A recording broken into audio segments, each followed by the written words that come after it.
What is a whole person approach to life? Good morning. My name is Father Frank Buckley. Delighted to be your host for our Ignatian meditation group, Flourishing During Times of Uncertainty. Today is Wednesday, and today is going to be a great day. This is a three-part series. We always begin with a little inspiration. This morning, I will be drawing from Dr. Simonton's book, Getting Well Again, and looking at what a whole person approach to life is, particularly through the eyes of cancer. Second will be the meditation itself, where we give the first 20 minutes of the morning to God and then allow the rest of the day to unfold as she will. And as always, we build a little community by ending with the Jesuit Examine, where we just look over the last 24 hours and notice where God has come alive for us in new and beautiful ways. So, without further ado, let's move into a little inspiration on this beautiful Wednesday morning by looking at the words of Dr. Simonton from Fort Worth, Texas.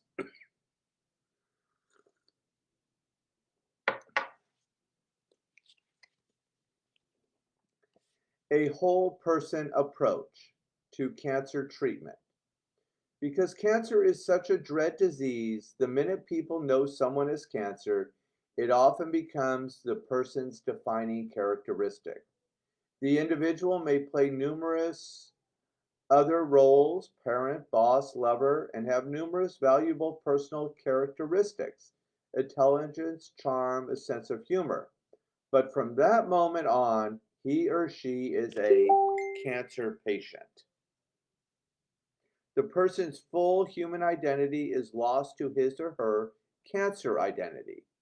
All anyone is aware of, often including the physician, is the physical fact of the cancer, and all treatment is aimed at the patient as a body, not as a person. It is our central premise that an illness is not purely a physical problem. One of my favorite lines in the book. Let me repeat that line. It is our central premise that an illness is not purely a physical problem, but rather a problem of the whole person, that it includes not only body, but mind and emotions as well. We believe that emotional and mental states play a significant role both in susceptibility to disease, including cancer, and in recovery from all diseases. We believe that cancer is often an indication of problems elsewhere in an individual's life, problems aggravated or compounded by a series of stresses 6 to 18 months prior to the onset of cancer. The cancer patient has typically responded to these problems and stresses with a deep sense of hopelessness or giving up.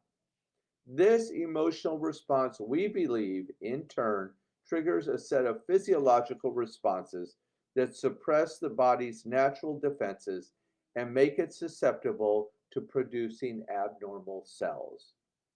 Assuming our beliefs are essentially accurate, and much of the next chapters will show you why we hold them as strongly as we do, then it will become necessary for patient and physician in working towards recovery to consider not only what is happening on a physical level, but just as importantly, what is going on in the rest of the patient's life.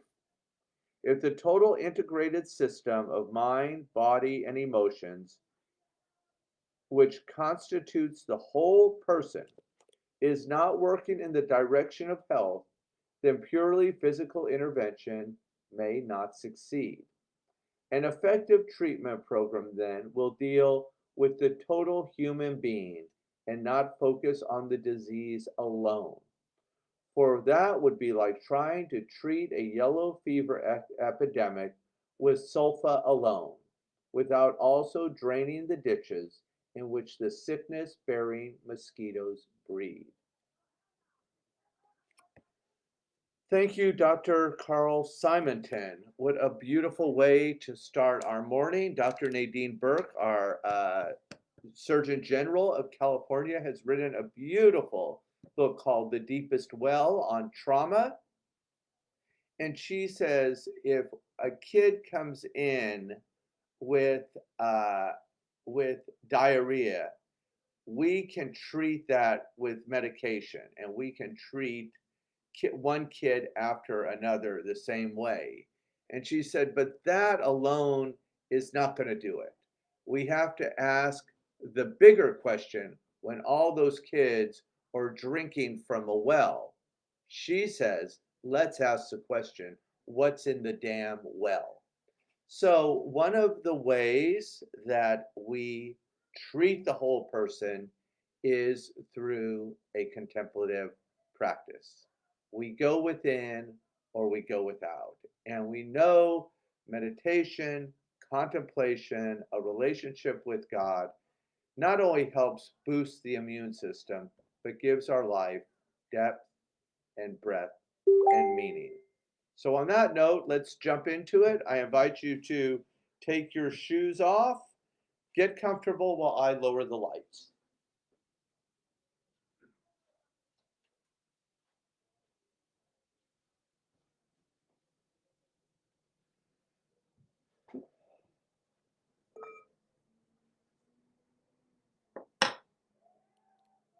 All right. Find a comfortable position. I invite you to lower the eyes or close the eyes, whatever feels safe to you. For all of us to unplug, I've got the alarm set for 20 minutes. I'll ring the bell to get us started, and then I'll ring the bell to get us out after 20 minutes. So let's get started.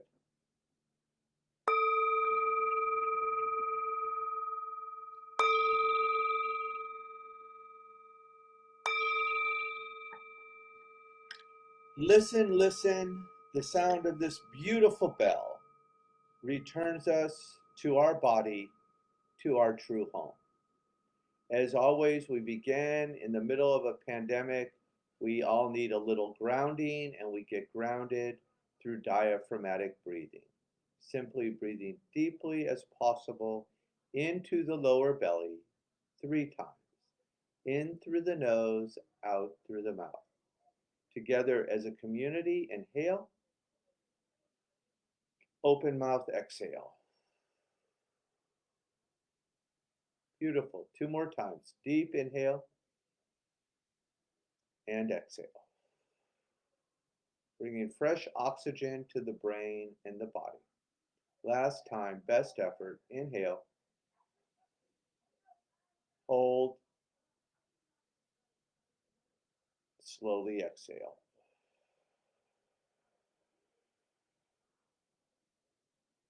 Continue to breathe on your own. Take the attention to the body. Start with the feet. Feel the feet pressed onto the green earth, our mother.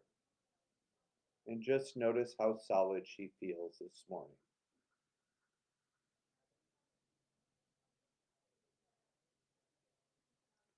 Thich Nhat Hanh so beautifully says, the miracle is not only that Jesus walked on water, but that he walked on this green earth on which we are planted this morning.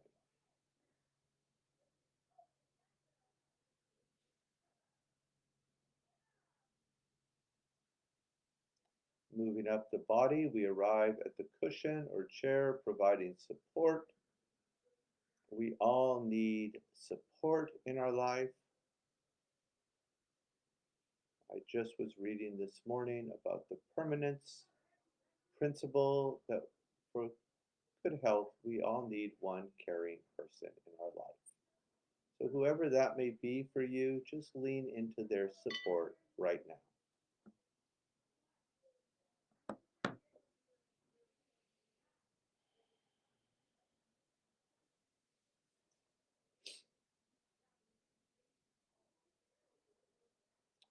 Moving up the body, we arrive at the shoulders, the place we can hold a little tension.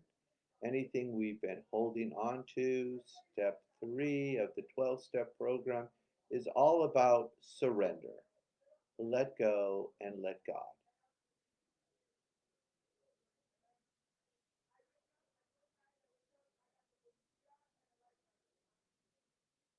We now move to the front of the body, the heart, that beautiful place where the spiritual world literally touches the physical world.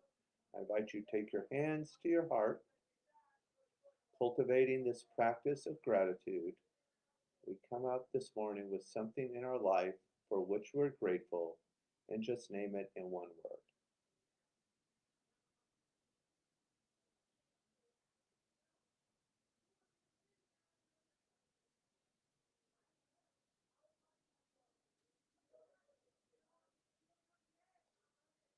Very, very gently place that word next to your heart. As a contemplative community, let's all breathe one time into the gratitude. Together, inhale. Exhale, release the hands, and just notice what you feel. Feel to heal.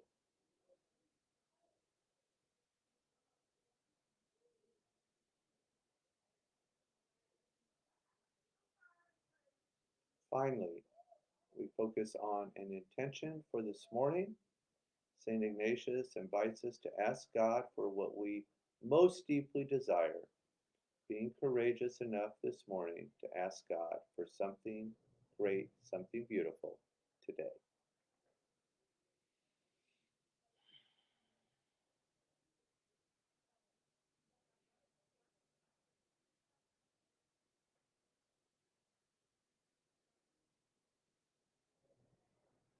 We'll seal that intention with an inhale and exhale. Continue to breathe on your own. Take the attention to the sounds around you. Engage your sacred word and enjoy the miracle of a contemplative practice. Please continue.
We have a little less than a minute left, so for this last minute, we'll engage the 17th century Tibetan practice of just sprinkling a little joy over our lives, our contemplative practice, and the world.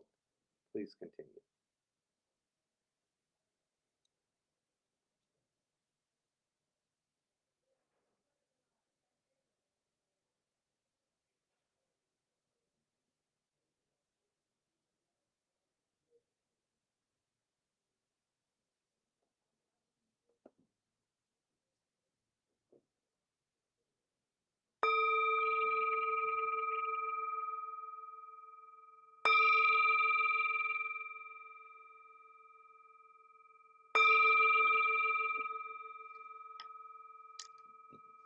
Very gently, bring your attention back to the room.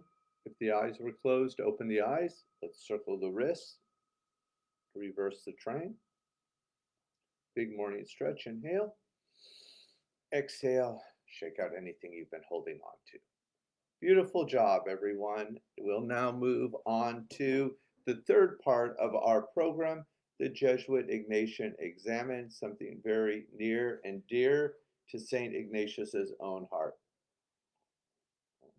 He said you could forego just about everything, but the daily examen was a non-negotiable.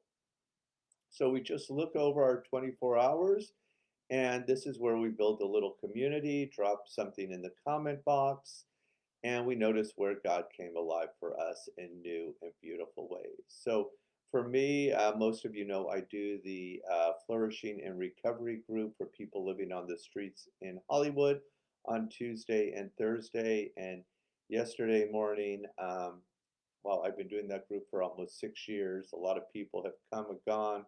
A lot of water has gone under the bridge. It hasn't changed that much over the 6 years, mostly evidence-based practices for flourishing and looking at ways to release the places we get nailed down in our life. But I always begin that group by saying the opposite of addiction is connection, and we connect. So it was my opportunity to let them know that that group also will be ending, and it's an opportunity to end well. And of my 20 years of being a Jesuit, I will tell you, it was really one of the most touching experiences just to go around the group and have people share on how much that group has meant to them. So it was really, really beautiful and something that I will miss very, very much. So that was, yeah, really, really amazing yesterday morning. And then second thing that went well, I think I told you yesterday, my niece played, they've had their first Immaculate Heart tennis match against Notre Dame in Sherman Oaks, and it was her first time playing singles. Good news, bad news. Bad news, they kind of got slaughtered. Good news is she actually won her first singles match and played really great. So that made me very, very happy. And then last but not least, I know we've been reading mostly from DeMello, but Paul, if you're listening, it is, what is this book called? Getting Well Again by Dr. Simonton. I love, love, love the way he addresses the importance of the whole body. And one of the beautiful things of a contemplative practice is we address the body, the mind, and the spirit. And one of the really beautiful things I think feminist theology and womanist theology have done for 2,000 years of men doing theology is it sometimes quickly, sometimes slowly, women have gotten theology into the body. And what a beautiful, beautiful gift that is to theology when we can actually locate God, locating our experience within our own bodies. So, thank you for tuning in this morning. It's kind of a San Francisco overcast morning in Hollywood. I look forward to seeing you tomorrow. God bless you.